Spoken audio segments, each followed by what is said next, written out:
Ami est arrivée à Tours il y a 1 an. À 37 ans, cette demandeuse d'asile a dû quitter le Sénégal. Aujourd'hui, elle a peur de rentrer au pays. Comme son amie Aïcha, elle fait partie de ces 25% de femmes qui élèvent parfois des enfants toutes seules. Des nuits passées dans le froid ou la chance de plus en plus rare d'avoir un toit grâce au 115. Mais c'est avec la peur au ventre chaque matin qu'Ami se lève sans savoir ce qu'il adviendra à la nuit tombée. Moi, des fois, je n'arrive même pas à dormir. Des fois, Parce que c'est dur. On a vraiment besoin d'aide. Avec le froid, c'est pas facile. On se lève le matin, on sort, on vient ici, à Chrétien Migrant.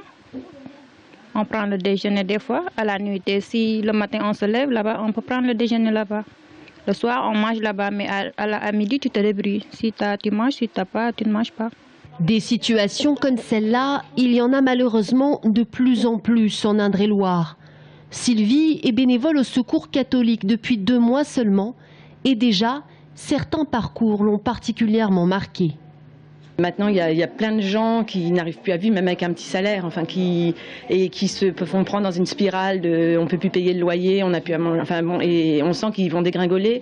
Et le pire, c'est de se dire, on pourrait presque, il faudrait pas grand-chose pour les empêcher de dégringoler, mais on n'a pas les moyens, quoi. Autre point noir du bilan, la situation des migrants de plus en plus préoccupante. De 9 à 10% pour le Maghreb, de 4 à 16% pour l'Afrique subsaharienne. Certains gravement malades n'ont pas les moyens de se soigner.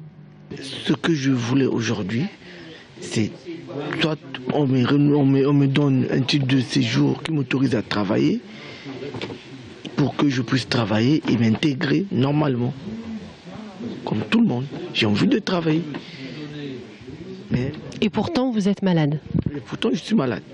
Avec une quarantaine de bénévoles, le Secours catholique ne parvient plus à faire face à des situations de précarité de plus en plus nombreuses et alarmantes.